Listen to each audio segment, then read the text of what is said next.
was greeted by dolphins. At the Johnson Space Center, I'm Lee Waldman.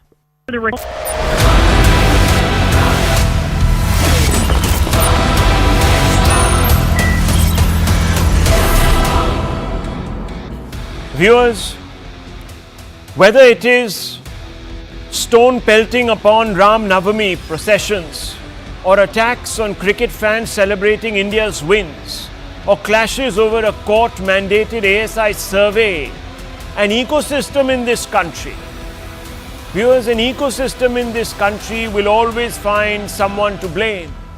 Oh, Hindus shouldn't have gone past a mosque.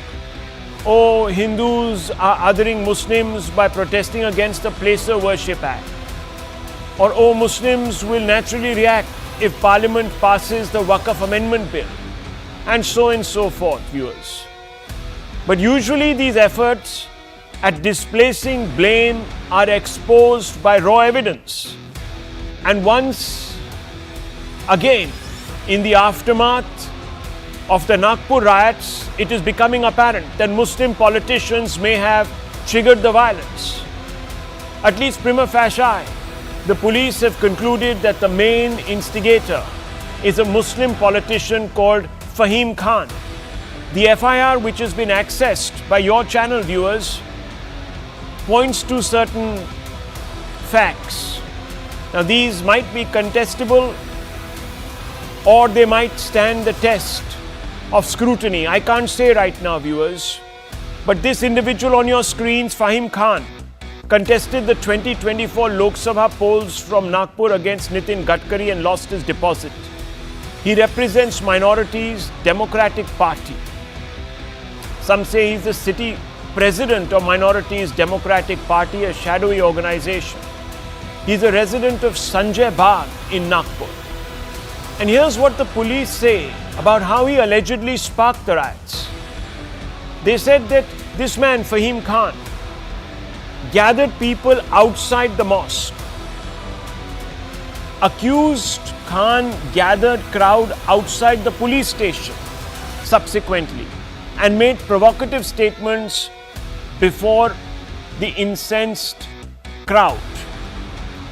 Faheem Khan then, according to the police, claimed that a cloth with Quranic verses was burnt by the VHP Bajrang Dal Hindu protesters. This was, as it transpires, viewers, a fake claim. At least that's what the police are saying, because only a make-believe grave of Aurangzeb was set alight. Faheem Khan made the statements against Hindu outfits, and if you really listen, and we are not playing out that viral video, viewers, which captures him and some around him, making the most ghastly provocations to outrage Hindu sensitivities. Nonetheless, viewers, once this man alleged that the Hindu groups had burnt a piece of cloth with Quranic inscriptions upon it, the message spread like wildfire. And those around him began to get restive, and several others joined from adjoining areas. And that led to, viewers, stone pelting, arson, a rampage. Some of those pictures are on your screens, viewers. The other pictures that you see are from other incidents, one from the Union capital and the other from Sambhal. But the police have also arrested a number of his accomplices, Faheem Khan's accomplices, and a few who shockingly even molested women police officials. The FIR names 51 people along with 500 plus others. Details how abuses were hurled at the police. Vile ones, viewers, I can't repeat them here. Miscreants hurled abuses also at Hindu community leaders. And they were particularly offensive.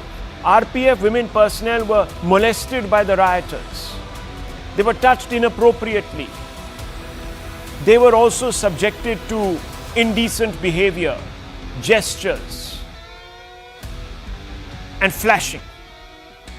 The FIR exposes the hollowness of the ecosystem's claims and vindicates, at least on the face of it, Maharashtra Chief Minister's position He's been saying that this is a premeditated attack. The opposition has been saying, no, it's the provocative remarks passed by the Hindu groups that caused this. This is, of course, the standard fallback, viewers. Then, viewers, the opposition has been claiming the complete failure of law and order resulted in all of this. The government's response is that we won't spare the perpetrators. We were there, but despite being there, these people overwhelmed us.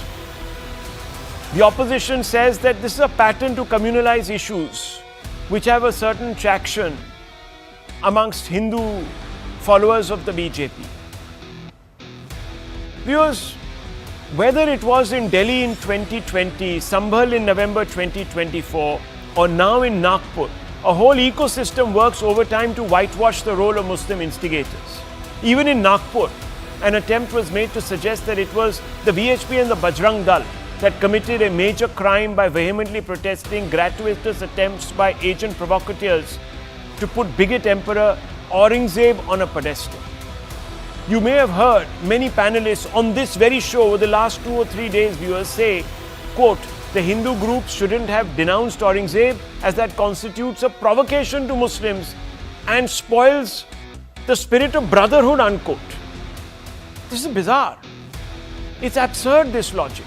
Because by this logic, no Islamic preachers should be allowed to extol the virtues of the one and only God that is superior to all others, according to them, lest Hindus, Sikhs or Christians get provoked and begin to get violent. You'll never have an azan going off anywhere, viewers. Hindus will say, we don't want to listen to this. The truth is that in general, Muslim politicians in India and Muslim politics in India in particular, especially the kind practiced by minority leaders, yoked to so-called secular liberal parties, is tending towards baseless fear-mongering that aims to make minorities insecure so that they line up against the majority, viewers. This isn't a baseless observation. Prosecutable evidence in case after case certainly points to this fact. And here are some hard facts, and I always bring you the hard facts, viewers, so that you can get closer to the truth. Nothing here about these hard facts can be contested, because most of them are leading to the court framing prima facie charges against the accused Muslim politicians.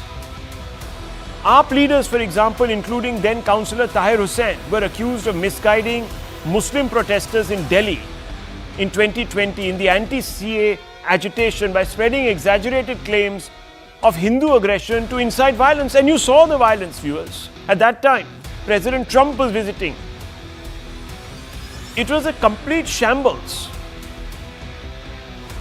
Sambhal in 2024, FIR was lodged against SP MP Ziaur Rahman Bark, accusing him of villainizing ASI surveyors to orchestrate a deliberate conspiracy to incite communal violence and gather mobs. People like him, viewers, came out and said that, look, the ASI is there to lay claim to your mosque and you have to stop this. In New Haryana in 2023, the Haryana police slapped UAPA charges on Congress MLA Faheem Khan in connection with the violence that claimed 6 lives. The police claimed that WhatsApp groups in name of the legislator were formed for disseminating inflammatory posts. In Khuldabad 2022, Akbaruddin Owaisi, and we take you back, viewers, to Telangana, Akbaruddin Owaisi, AIMM leader in Maharashtra, misrepresented Aurangzeb by paying respects at the tomb of the Mughal emperor at Khuldabad. Now, viewers, why would anyone do that except to mislead Muslims to think that Aurangzeb was some great figure? In Bengal 2024, Kolkata Mayor and senior Trinamool Congress leader Firhad Hakim said Muslims could become a bigger majority than the majority, sparking tensions and a row. The obvious question then is, what explains the reams of evidence that links Muslim netas to instances of communal clashes? Are Muslim netas misleading their followers from the minority community to pit them against the majority to perpetuate the two-nation theory, viewers? Will so-called left liberal secular parties condemn the violence by Muslim netas in the name of hurt sentiments? Let's open this up, viewers, because there are several questions that need to be asked tonight, and we have to be very honest in the way we approach this. We don't want to incite, but we have to ask the questions which are relevant, most relevant. And tonight I will. And I will begin with SP leader, Samajwadi Party leader. I will ask the Samajwadi Party leader, Tariq Ahmed Ladi. Mr. Ladi, my question to you is very simple. What explains, in case after case, Sambhal, Delhi, now Nagpur, the evidence that is linking Muslim netas to instances of communal clashes? देखिए, आप जो बात कह रहे हैं कि instigate कौन करता है, ये आप बता सकते हैं? आप हम लोग के रिएक्शंस देख रहे हैं, एक्शन क्या हुए थे, कौन से एक्शंस पे ये रिएक्शंस आए, उन रिएक्शंस के बारे में भी तो जिक्र करना चाहिए आप लोग को। लेकिन आप लोग हम लोग के रिएक्शन पे बात करते हैं, लेकिन कुछ लोगों के एक्शन पे बात नहीं करते हैं। अच्छा, जो गलत बात है। आप लोग को एक्शंस पे भी बात करनी चाहिए और उन एक्शन पे भी बदल गया लड़ी साहब सरकार को। समय कितना बदल नहीं, समय कितना बदल गया है। जब एक समय में मोदी जी ने यही कहा था कि एक्शन रिएक्शन होता है, तो आप लोग उन पे चढ़ गए थे। उनको बोला आपने कि वो कितने कम्युनल हैं, he so communal for talking about action reaction. और आज आप एक्शन रिएक्शन की बात कर रहे हैं to justify people who support Aurangzeb in this country. लड़ी साहब, आप मुझे समझाइए। सेक्युलर हैं सर, हम उतने ही सेक्युलर हैं जितने मोदी जी सेक्युलर हैं, और अगर मोदी जी कम्युनल हो तो हम उतना ही कम्युनल हैं। व्यूअर्स, और दूसरी बात, viewers, one minute, viewers, one second, viewers, Mr. Ladi is telling us that it's okay. Lari is taking us. Mr. Lari is telling us that it is okay today. It is okay today to take the law into your own hands. This is what he is saying. This is what he is saying, viewers. We are as communal. If they act badly, we will act worse. I'm not saying that. You are saying exactly that. I'm not. You are saying exactly that, Mr. Lari. Don't misquote me. Okay, then let me ask you a question. Then let me ask you a question. Then let me ask you a question. Can you point out one instance in Sambhal of Vishnu Shankar Jain saying anything that could have triggered the violence by your MP, allegedly your MP, Mr. Burke? Tell me, sir. You say action reaction. He was there. He was there. No, one second. He was there. Mr. Jain was there. Listen to me. Mr. Jain was there. Mr. Jain was there. Mr. Jain was there on court orders. On court orders. If you don't respect the law of the land, if you think the courts are provoking you, sir, then nothing can help this debate. You respect the court of order. You did? Then what did those people do? Why didn't they allow the ISI surveyors to do their job, Mr. Lari? 1991 के कानून का respect आप लोग कर रहे हैं। ये court का ऑर्डर था। This was the court order. We respect what the court says. If you have a problem with the court, go and appeal in the court. Court को भी कानून के अनुसार काम करना चाहिए। Okay, now listen to this. Your second point. 1991 का Okay. जब ऑर्डर पास है, कानून बना हुआ, उस कानून के हिसाब से ही कोर्ट को आदेश देने का अधिकार है। So viewers, now we will have the street. वो भी जूनियर को। Okay, now we will have the street. Oh my God! No, one second. Now we will have the street, viewers. Now we will have street justice in this country. So they are implying that the courts are completely sold out. That they don't know how to apply the law as it exists. And this 1991 law, viewers, the 1991 law was questioned. Its applicability was questioned. Its remit was limited, not by some lower court judge, but by the former Chief Justice of India, Mr. Chandrachud. So viewers, let's not fall for this. There cannot be an eye for an eye in this country. There can never be that. Because it blinds everybody. These people think that we are blind. And today, viewers, without provocation, a Muslim politician allegedly goes out there. ठीक है, 500 साल पहले जो हुआ है, आप उसी का बदला अब ले रहे हो। आईफोन और राय तो आप कर रहे हो। मिस्टर लारी, आपकी आंख अगर कोई आपसे बदला नहीं ले रहा, कोई आपसे बदला नहीं ले रहा, कोई सिर्फ प्रोटेस्ट भी नहीं कर सकता। क्या कोई इस देश में प्रोटेस्ट नहीं कर सकता? प्रोटेस्ट करने पर भी आपको आपत्ति होगी। जिसको कोई ज्ञान ही नहीं है, पीसफुल प्रोटेस्ट करना भी आपको प्रॉब्लमैटिक लग रहा है। ओके व्यूअर्स, आईफोन और राय तो आप कर रहे हो। द कोर्ट के बदले आंख, हाथ के बदले हाथ तो आप कर रहे हो। ठीक है, ठीक है, ठीक है। आप बोलिए जो बोलना है। आप अपने आप को एक्सपोज कर रहे हो। Anyhow, let me bring in Sanju Verma. The BJP will. आपको ये नहीं दिखाई देता है कि मस्जिद के सामने खड़े होकर लोग मुजरा कर रहे हैं, आपको ये नहीं दिखाई देता। पहले मुगल दरबार में मुजरा करते थे, आज मस्जिदों के सामने I have given you 3 reasons, viewers. I have given you 3 reasons. I have taken the facts out there and presented them to you, which establish that it is Muslim netas who are provoking. I want to ask you, Mr. Lari, देखिए, I can't speak over your lower fader. I'm counting till 3. 1, 2, 3. Lower is fader. Okay, viewers, look, we can't have a shouting match tonight. Questions need to be posed. Answers will be given. If the answers are absolutely without logic, they will be challenged. That is the rule of debating. I want to bring in Sanju Verma. Sanju Verma, what did you make of Mr. Lari? They are as communal, they say, as the BJP, as the Sangh, as everybody else that you subscribe to ideologically. How do you respond to this? You know, Rahul, first and foremost, let me make one thing very clear. That the modus operandi has not changed. The dramatis personae have not changed. What has only changed is the location. Be it the Hashimpura riots of 1987, the Bhagalpur riots of 1989, the Aligarh riots of 2006, the Dhule riots of 2008, the Deganda riots of 2010, the Bharatpur riots of 2011, the Kokrajhar riots of 2012, the Malda riots of 2016, the Bhaguria riots of 2017, the Asansol riots of 2018, the Shaheen Bagh and Jadavpur riots of 2020, or for that matter, the Sitakulchi riots of 2022, and the new violence in Haryana in 2023, the Sambhal violence in Uttar Pradesh in 2024, the Mao violence in Madhya Pradesh in 2025, and now on the 17th of March 2025, the Nagpur violence in Maharashtra. There is one community which is at the center of this entire controversy, and not for no reason. The limited point is this: many of us on television debates, you know, we speak about secularism versus pseudo-seculars, blah, blah, blah. But the fact of the matter is that for the longest time, we were taught wrong history, and I'm not going to shy away from taking names, be it a Ramachandra Guha or a Romila Thapar, or for that matter, in Irfan Habib, with no offense to none.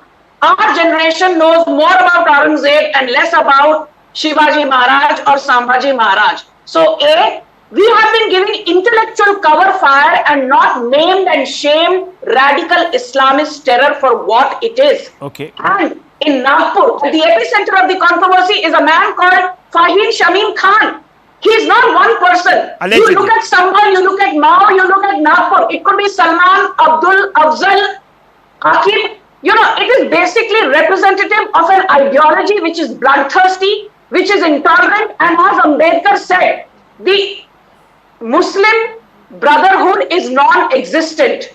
There is nothing called Muslim Brotherhood. It is a closed Islamic corporation which owes allegiance to the faith and not to the country in which they are domiciled. Sanju, तो ना तो आप मुसलमान भाईचारे में विश्वास करते हो, ना आप यूनिवर्सल ब्रदरहुड में विश्वास करते हो, आपकी एक ही आइडियोलॉजी है। Let me ask you, Sanju मुस्ताके रसूल की एक ही सजा, सरतम से जुदा। Okay, well, so let me ask you. So there are a couple of things. Viewers, I've been raising this question, but today with increased urgency, because senior RSS functionary Sunil Ambekar came out and said that demands to raise Aurangzeb's grave, etc. Aurangzeb itself, the issue is irrelevant. So Sanju Verma, can you explain why we should be discussing an irrelevant issue? Why is the BJP making such a big deal of this issue that has now obviously led to a communal conflagration in Nagpur, when the RSS lead spokesperson has come out and said it's irrelevant? You know, as far as the RSS is concerned, I think Mr. Ratan Sharda is in a better position to say what he will. But I would like to draw the attention of your viewers, Rahul, Shiv Shankar, to a very effective post put out by you on X about 48 hours back, where you categorically said, what's wrong in reclaiming our heritage? What's wrong in reclaiming our cultural legacy? What's wrong in reclaiming Hindu traditions? Why should our generation and posterity not know about Sambhaji Maharaj, not know about Shivaji Maharaj, not know about Maharana Pratap? Why should we still be talking about, oh, you know what, Alauddin Khilji was a great administrator. Oh, you know what, Tipu Sultan may have beheaded 60,000 Hindus, but he gave grants to 3,000 temples. Oh, you know what, Aurangzeb used to play the veena, so please don't call him Hindu-phobic. Or you know what, Nadir Shah, Taimur Lane and Genghis Khan, epitomized good governance. They may have been marauders, but please don't paint them with a black brush. So what I want to say is, let us not normalize, let us not rationalize radical Islamist terror. And in 30 seconds, I want to ask you So 1 second. Just one question. I just want to make... question, please. Rahul, just bear with me for 30 seconds. The Khmer Rouge is gone. Now, in Cambodia, you don't idolize Pol Pot. Benito Mussolini is no longer idolized in Italy. We know that. But what is stopping you from bringing a law? It's a double-engine sarkar, center and the state. Why don't you pass a law outlawing anyone extolling the virtues of Aurangzeb? What is stopping you? I think that's a great suggestion, and I'm sure that the powers that be are going to take cognizance of the fact and ensure that NSA applies very stringently to those who engage in arson, loot, violence. Okay, since my tweet was cited, I just want to make clear this is what I said. How can platforming Aurangzeb be an affront to brotherhood? Which brother would shed a tear for his brother's nemesis? Come on, Aurangzeb wasn't a symbol of brotherhood. Even the records say he was just a hood. Stop making Hindus feel guilty about seeking respect for their sentiments. This is what I said. It was in the context of this. I didn't really have a larger opinion on this issue. But my point here is simply this. Why do so-called secular opposition parties legitimize Muslim netas accused of spreading hate by giving them a platform? Ratan Sharda and Karan Verma and also General Secretary of the SDPI. Let me bring you into this conversation. And let me ask you, Ms.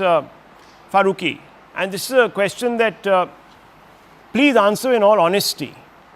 Do you believe that Aurangzeb deserves a mausoleum or a pedestal in this country? And why is it that instead of lionizing individuals like Aurangzeb, you are not lionizing heroes like those Muslim generals who fought in Shivaji and Sambhaji's armies? What is wrong with us? Ms. Farooqi. जी, एक तो बड़ा अफसोस होता है जब anchors biased हो जाए ना, अच्छा। बहुत दुख होता है, क्योंकि जब लारी साहब बोल रहे थे तो आप बराबर बीच में बोल रहे थे, जब मैडम बोल रही थी और उन्होंने इतना कड़वा बोला, मैंने उनको तीन हार्ड क्वेश्चंस पूछे हैं, तीन। मैंने पहले पूछा उनसे कि सुनील अंबेकर साहब ने, एक मिनट, हमने पूछा कि सुनील अंबेकर साहब ने बोला इशू ही रिलेवेंट है, उन्होंने बोला कि आरएसएस वालों से आप बात कीजिए, मैं उनसे बात करूंगा रतन शारदा जी से अभी 2 मिनट. Don't play victim here Miss Farooqui. Then I asked her, you have a double engine sarkar, why don't you do a law? She said it's a great suggestion. At least she is being reasonable. What I am hearing from Mr. Ladi is this, कि अगर आप कहेंगे तो हम भी करेंगे. चलिए, आप मेरे को ये बताइए पहले, आप जवाब दीजिए एसडीपीआई के आप स्पोर्ट्स पर्सन हैं.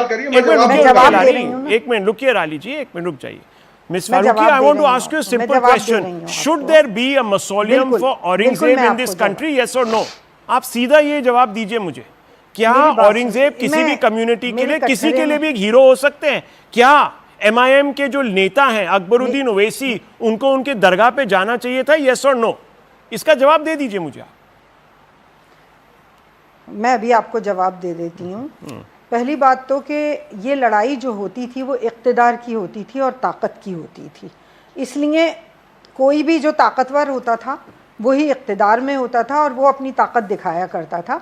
इसमें अगर आप हिस्ट्री को देखेंगे तो मराठों ने राजस्थान या राजपूतों का नाक में दम किए रखा और बहुत कत्ल किया. तो फिर क्या उस हिस्ट्री को दोहराते रहें? फिर दूसरी सबसे बड़ी बात यह है कि ठीक है, आप औरंगज़ेब को बहुत बुरा आदमी था, बहुत ही ज़्यादा बुरा था, ये 100 साल 300 साल तक कोई कहानी सामने नहीं आई.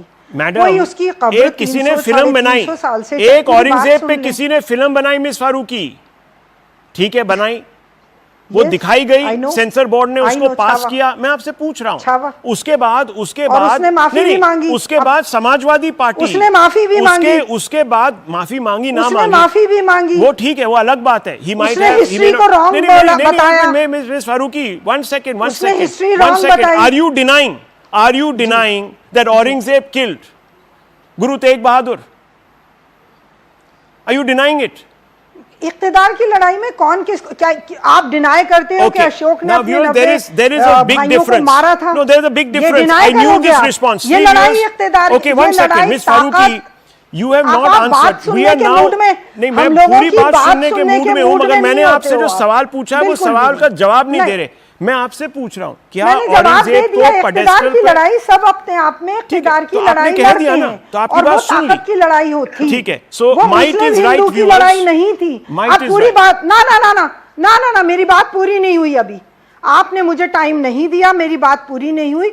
आप मुझे एक बात का जवाब दीजिए कि डी राजा जो हैं लोकसभा इलेक्शन से गंदगी कर रहे हैं, बुरा बोल रहे हैं, भड़काऊ नारे लगा रहे हैं, किसी ने उन्हें अरेस्ट नहीं किया ना, आज भी वो बराबर कह रहे हैं। आप लॉ एंड ऑर्डर की बात करते हो, कार सेवक कह रहे हैं कि अगर नहीं किया गया तो हम जाके कार सेवा करेंगे और उसको मतलब तो क्या कार सेवा करना कोई क्राइम है? बाबरी मस्जिद के टाइम पे कोई क्राइम है जी? कार सेवा करना क्राइम है? क्या क्राइम नहीं है?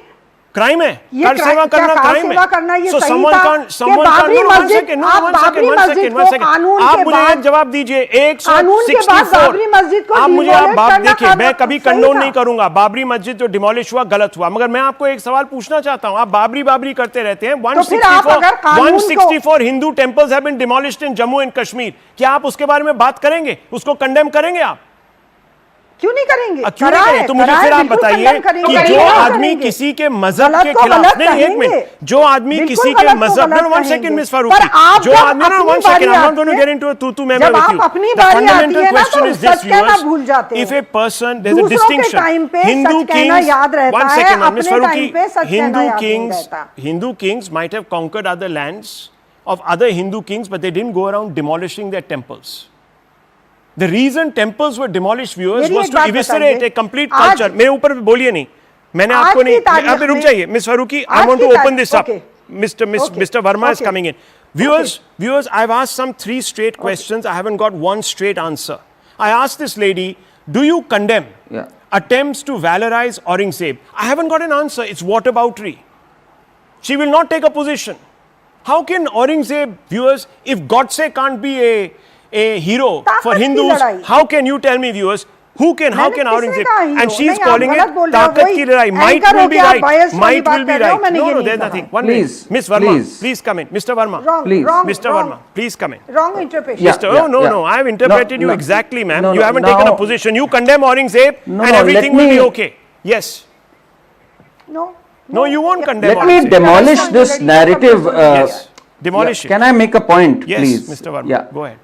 Yeah, please. Let me demolish this narrative because she's gone on to say this कि इक्तिदार की लड़ाई थी। मुझे जरा समझाने दीजिए इनकी इक्तिदार की लड़ाई। Aurangzeb, in his own memoir, Saki Mustahid Khan, penned down by Saki Mustahid Khan, Masir-e Alamgiri, he has admitted that how he broke the idols of the Krishna Dev temple, made sure they reached the steps of the Jahanara mosque so that people trod over it.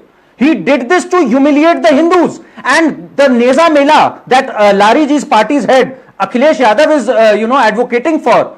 The Mahmood Ghazni, whose nephews he wants to celebrate the Mela in honor of, Mahmood Ghazni in his autobiography, which was penned by Udupi, you know what he says? When he went to break the idols at Somnath, the people there, the pujaris, they came out with the Swar Mudras and said, you keep the Swar Mudras, but please don't break our idols. He said, मैं तोड़ूंगा जरूर, ताकि कयामत के दिन पे मुझे बुद्ध शिकन के रूप में जाना जाए, ना कि बुद्ध फरोश के रूप में. This was the ideology, this pathological hatred कि हमें idols तोड़ने हैं, ये थी. इसलिए बार-बार इख्तिदार की लड़ाई मत बोलिए. To subjugate the Hindus. This was done to wipe out an entire civilization, but you failed. And today that civilization has woken up to reclaim its history. इसलिए don't ever give us this narrative that ये इख्तिदार की लड़ाई थी. ये लड़ाई आपने हिंदू और सनातन को खत्म करने के लिए करी थी और आप फेल कर गए उसके अंदर, और आज हिंदू उठ गए हैं और बोल रहे हैं औरंगजेब जैसों की टूम हमें नहीं चाहिए. And for Lari ji to be waxing eloquent here, अरे of course we will, this is the action, we will demand the removal of Aurangzeb's tombs. Why not? Someone who murdered his own brother, handed over the head to his father, why won't we ask for his tomb's removal? Well, viewers, I want to now bring in Mr. Ratan Sharda to get a perspective. And let me tell you, Yasmin Farooqi represents the SDPI. The SDPI that Pinarayi Vijayan, who was Kerala's CM, what does he say about the SDPI, viewers? He says it's a radical Islamist organization. What do we expect from the SDPI? No, आप इल्जाम लगा रहे हो और इस बात पे मैं नाराज हो सकती हूँ. And the SDPI attacks. मैं One second, नाराज Miss हो सकती Vijayan. हूँ. इस One बात पे second, आप Miss इल्जाम Farooqi. लगा One रहे हो. second. मैं नहीं बोल रहा, मैं उनका पैराफ्रेज क्यों? कर रहा हूँ. अगर आप इल्जाम लगाओगे मैं उस पर एहतजाज करूंगी. आप इल्जाम लगाओगे, अरे मैं मैडम, एहतजाज करूंगी. मैडम, ये आप गलत चीफ इल्जाम मिनिस्टर लगा. पिनरई विजयन ने कहा है, मैंने नहीं कहा है. मैं उनकी बात कह रहा हूँ. तो कहा है तो कहाँ होगा? आप क्यों कह रहे हो? मैं रिपीट कर रहा हूँ जो उनका क्लेम May I है. please come in? क्या उनका क्लेम मैं रिपीट नहीं कर इसका सकता मतलब यह है कि कि हम आप यहाँ पर उसको मान सिर्फ रहे हो. औरंगजेब की वाह करें और जो उनका क्लेम है वही दोहराते रहें?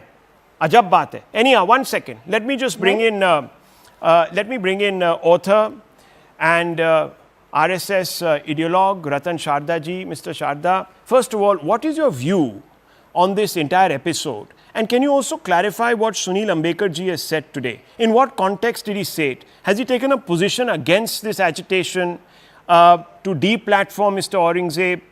Or has he taken a position to suggest that all these issues now should be buried and let bygones be bygones? Can you explain? But first, your take on what we are seeing, the problem in Nagpur, and what you've heard. See, Rahul, the problem in Nagpur is replication of what Muslim mobs led by the Muslim Orthodox leadership have done all over the world, not just in India. There is no RSS in UK, no RSS in Germany, in Sweden, in France, in Belgium, or even in Nigeria and Kenya, which are not even, Christian countries. So they have run riot, they have kidnapped women, they have raped women, they have killed women. And neither in and Kashmir. They have killed children. Same thing in Kashmir, same thing in all other places that happens. And there is no provocation. They don't need provocation. आप जरा शांत रहिए हो क्या आपका? So they don't need a provocation. And from what the people sitting here on this particular platform are saying, that Hindus must not react whatever other people do. They must keep quiet like good boys and don't go ahead and try to protest against any wrongdoing. They must not talk about their history. They must not talk about the persecution. They must not name the people who killed them, who did genocide, who raped women, who sold women. They must not, because it hurts the people who themselves were converted by force by the same forces, but they will celebrate the person who नहीं, शरद जी ज्यादा बकवास हो गई है ये. आप शांत रहिए, शांत रहिए. आप जो बोल रहे थे मैं सुन रहा था ना, शांत रहिए. आप जब बोल रहे थे मैं शांत था ना. किस तरह की You listen to the reaction. आपकी माँ बहनों को किसकी माँ बहनों का पेश किया है? हिंदुस्तान के मुसलमान ने Mr. Lari, we are lowering your fader. You're not in your senses, Mr. Lari, tonight. And I'm not talking of Lower today's his Muslims. हम बकवास सुनने I'm के not लिए talking आए of हैं. today's Lower their Muslims. favors. I'm talking of those invaders who did it. Today's Muslims have nothing to do with those invaders. Are today's Muslims Mughals? No. They were Hindus. They were converted by force. I'm talking of Aurangzeb's time, and you are getting burned up. Why are you getting burned up? Who is Aurangzeb for you? Now coming further, why we say 300 साल पहले औरंगजेब मर गया, उसकी कब्र क्यों उखाड़ रहे हो? I am asking, when you are happy with Black Lives Matters, which pick up hundreds of years of atrocities, we understand that. Then you talk about Native Americans seeking reparations. I want Miss Farooqi, in fact. Okay, let me come to Sunil if you want. Yeah, I want you to speak about Mr. Ambekar. Yes. Yes.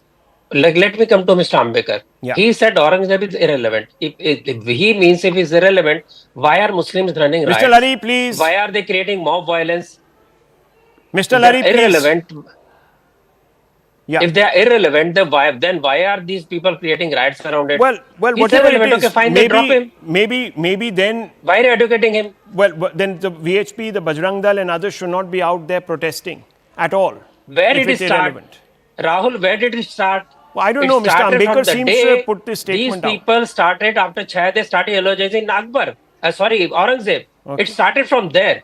Okay. There was no protest. There were no riots. There was no morchas. One minute. They happened because there are very clever people Okay. who are trying to say that Aurangzeb was Okay. a Sufi, Viewers- a great man. So don't blacken him. Viewers- They are refusing to recognize history. Viewers, we have a problem here, a serious problem. We have individuals who resolutely defend the legacy of Aurangzeb. They are not willing to take a position. I don't believe for a moment that there are ordinary Muslims out there who, if they independently Chalo yaar, study chodo. the legacy of Aurangzeb, would ever react in this particular manner. I leave it, viewers. We're going to move on because this debate otherwise will be bogged down in recrimination. Political parties need to come together and take a position on individuals who incite mob violence in this country, whether they are Hindus or they are Muslims. You cannot have exceptions. You cannot certainly foreguard their actions by suggesting that they had to do it because there was an action. No one has the right to take the law into their hands, not the provocateurs and not the respondents. Viewers, let's move on because we have a very, very interesting story to report. It appears that the wheels are falling off the Congress wagon. For a while now, Rahul Gandhi has been taking pot shots at Prime Minister Modi for not putting India's interests first by pursuing an allegedly infirm foreign policy that yields under the slightest pressure or one that is inconsistent and directionless. This is what the Congress has been saying. But the Congress got a rude shock today when Shashi Tharoor once again held up a mirror to it by praising Modi diplomacy, especially in the context of maintaining strategic autonomy in the narrow context of the Ukraine war. This is what Shashi Tharoor said. He has gone back on his old stand. A few years ago, when the war broke out, he condemned India for not taking a position on the war which was pro-Ukraine, pro-West. Today he says, I have egg on my face, I might have got it wrong. Listen in, viewers. Yes, I'm still wiping the egg off my face because I was the one person in the parliamentary debate who actually criticized the Indian position at the time, back in February 22. There was a violation of the UN Charter, that there had been a violation of the principle of the inviolability of borders, of the sovereignty of a member state, namely Ukraine, and we had always stood for the inadmissibility of the use of force to settle international disputes, and all of those principles, I said, had been violated by one party, and we should have condemned it. The fact that we're not in Europe, and we're not directly, one way or the other, threatened or benefiting from any change in territorial borders, for example, that helps. The fact that the two parties seem to be ready to agree to peace. The fact that there would presumably be some very serious international backing for an international peacekeeping venture. I mean, all of those things have to be borne in mind before you answer the question that you just asked, Yanda. As an Indian government, a person making such a decision, those considerations would really have to be uppermost before they say yes or no. But I can see it entirely possible that in these circumstances, India would say yes. Well, at least Mr. Tharoor has it in him, viewers, to put the national interest above political considerations, especially narrow partisan ones. Earlier too, Mr. Tharoor contradicted the Congress line by congratulating Modi for holding his own against President Trump a month ago when the two leaders met in Washington, D.C.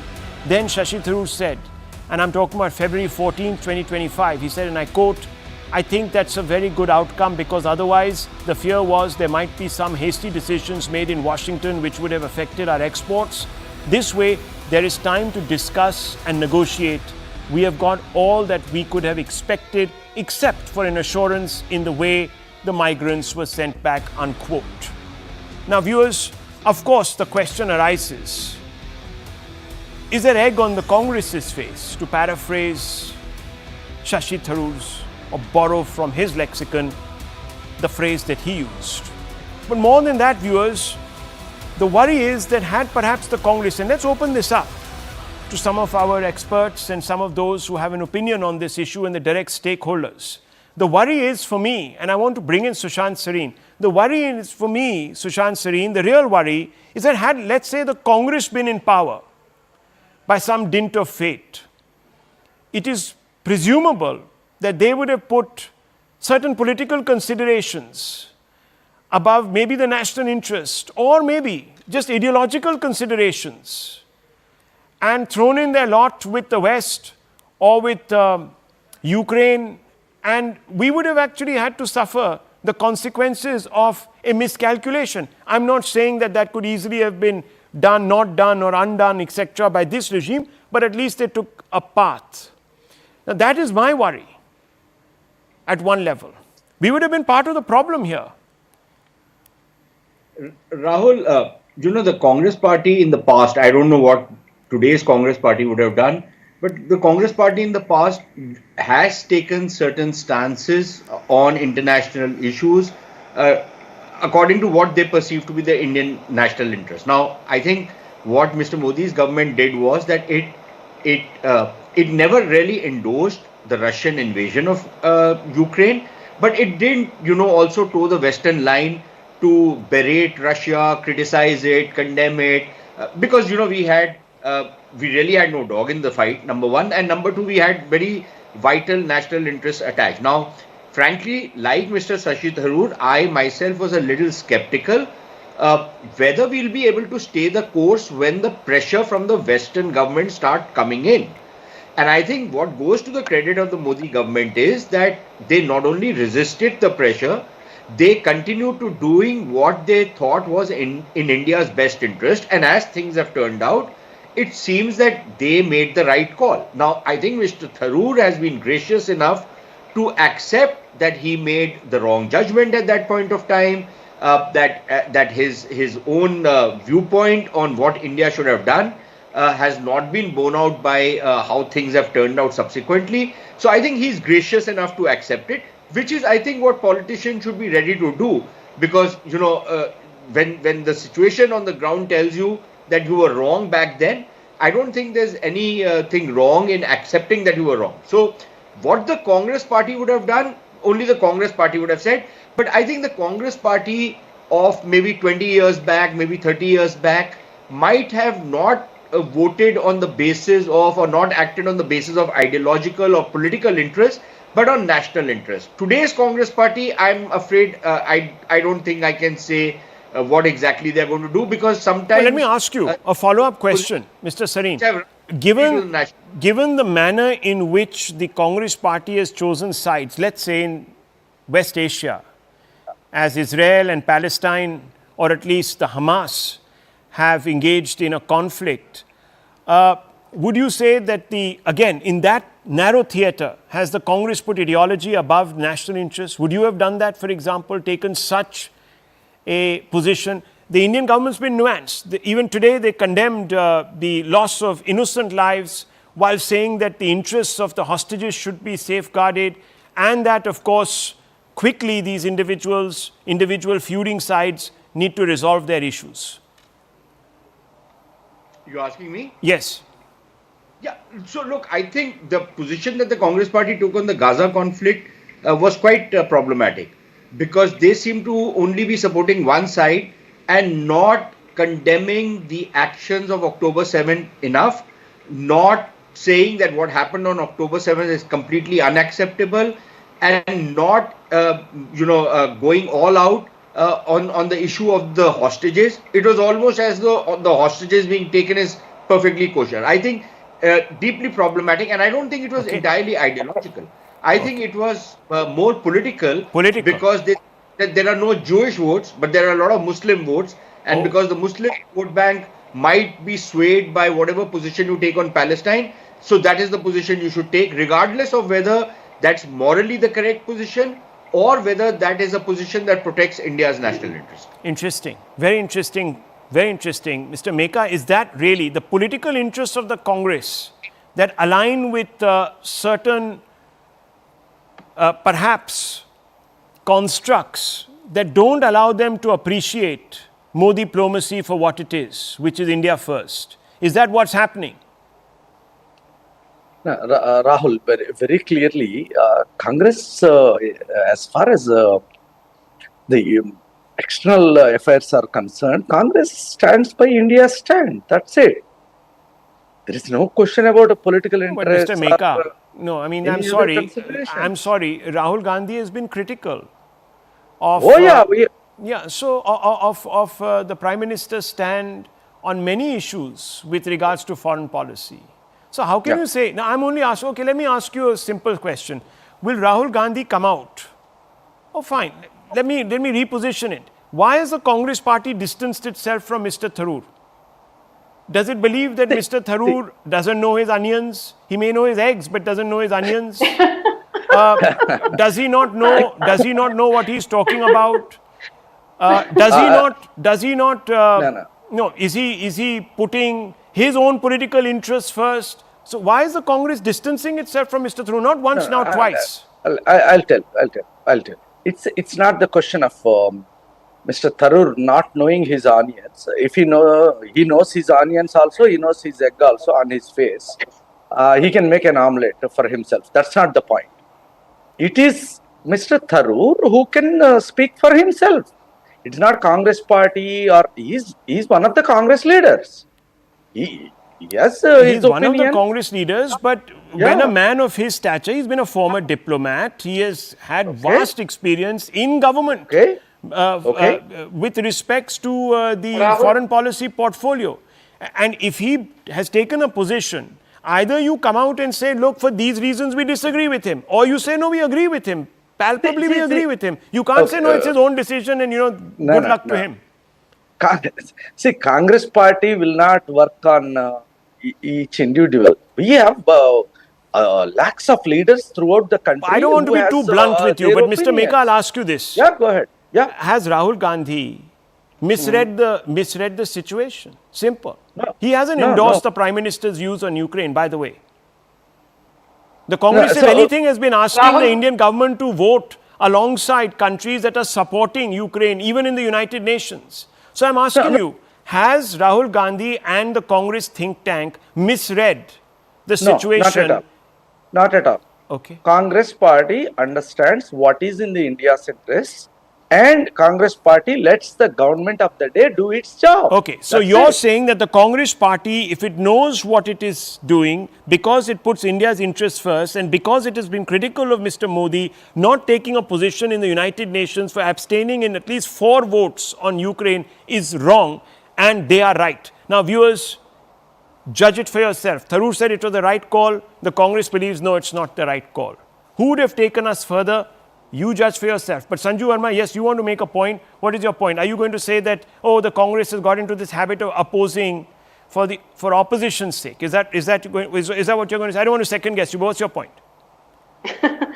Rahul, I think a very serious debate. You turned it into, eggs versus onions. I don't know whether Shashi Tharoor knows his eggs from his onions, but I certainly know that Rahul Gandhi knows nothing about eggs or onions, but certainly knows a lot about his pastas and his pizzas. But coming to the more serious point, less than 72 hours back, this is what the Deputy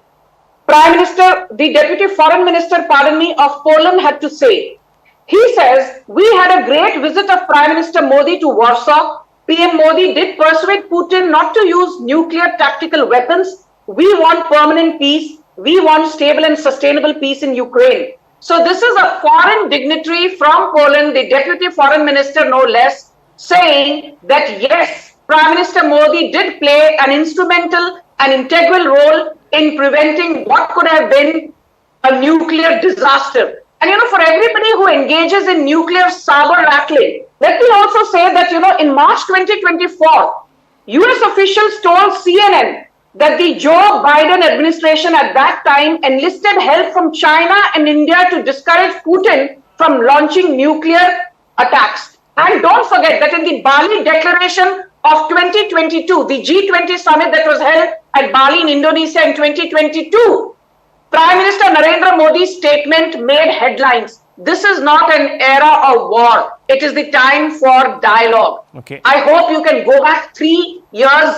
back and reinforce the fact to your viewers that Prime Minister Modi has never spared an opportunity to reinforce and reiterate that dialogue alone is the solution. And, Ukraine and, Zelensky might be egged and might be provoked into believing that, the European Union is with you and Germany is with you and France is with you. But at the end of the day, this is a war that Ukraine will lose if push comes to shove. And saying it in so many words without needling the Ukrainians, I think that is what Modi's diplomacy is all about. Okay, so let me take that question now to Mr. Ashutosh Mishra, senior journalist and analyst.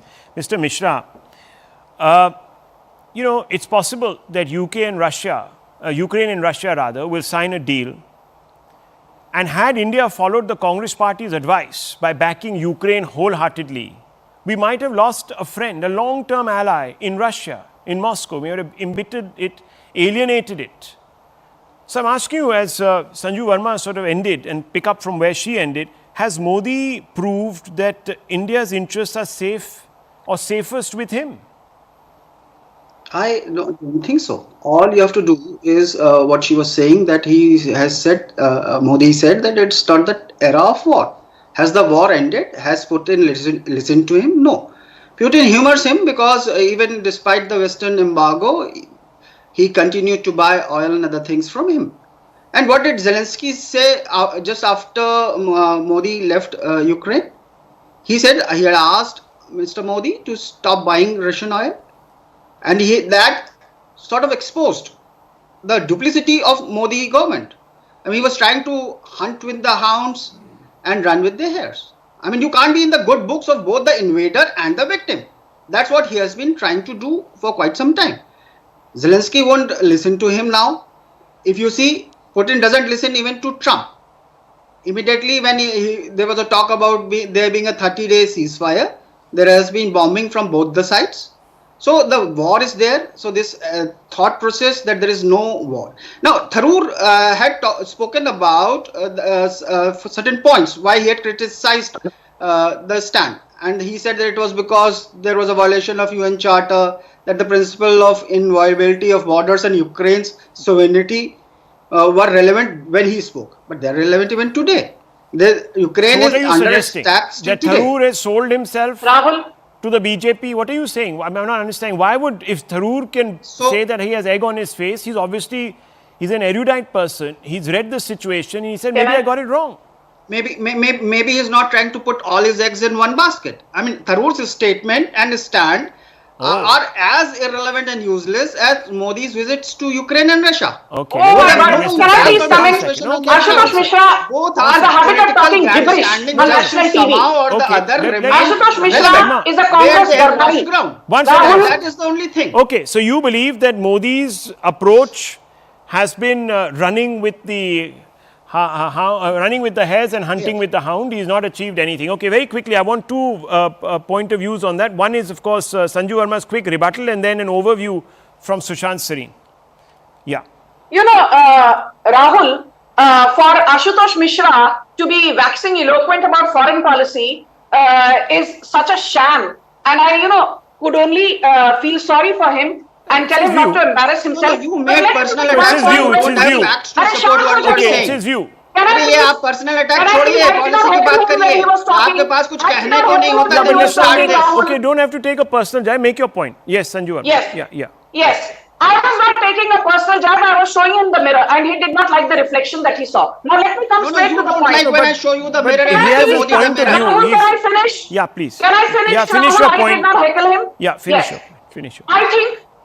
I think to Narendra Modi goes the credit, whether you hate him or you love him. You cannot deny the fact that this is the foremost prime minister in post-independent India to have dehyphenated our foreign policy with respect to Israel and Palestine. As Shashi Tharoor said, within 2 weeks of visiting Ukraine, he actually also visited Russia and hugged both Putin and Zelensky. Okay, and fair enough. But Ashutosh Mishra's point is that is suggestive of somebody abandoning morality altogether, that you are acceptable in both the victim as well as the aggressor's camp is not really something that we should be lionizing. Sushant Sareen, how do you respond to that? Look, what the purpose of foreign policy is not to promote moral science around the world. The purpose of foreign policy is to defend and advance India's national interest, just like every other country in the world does, right? So if Mr. Modi was trying to protect and advance India's interest, he was doing the right thing. Now, the thing is that in the past, in the 50s and the 60s, when the then Soviet Union, with which we had very close relationship, invaded Czechoslovakia and Hungary, the great Mr. Nehru, who fancied himself to be a great diplomat, what was his position? Did he ever utter a word? When the Soviets walked into Afghanistan, did we ever go openly against the Soviets? Was that a moral thing to do at that point of time? The governments at that point of time, did what they thought was in India's best interest. Similarly, Mr. Modi did what he thought was in India's best interest. Why it goes to Mr. Modi's credit is that back then, our relationship with the West was not as deep and close as it is today. So we were not very susceptible to Western pressures as much as we were today. And yet to be able to resist Western pressures, to keep them with us, and yet continue to forward our own interests with Russia and not completely junk Ukraine was, I think, a feather in the cap of Indian diplomacy. And that's what Shashi Tharoor is claiming. Can I quickly come in here? One second, I have to wrap up. I've really run out of time. But that's what I think Shashi Tharoor is saying. And he's bringing to bear his experience. Maybe the Congress party needs to open its eyes and rub the egg off its face. See the situation for what it is, unblinkered. I leave it to this, viewers. Palki Sharma with The Vantage next.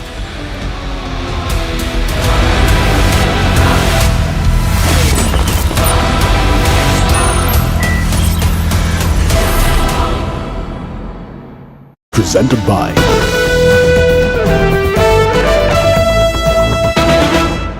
and Splashdown, Crew 9 back on Earth.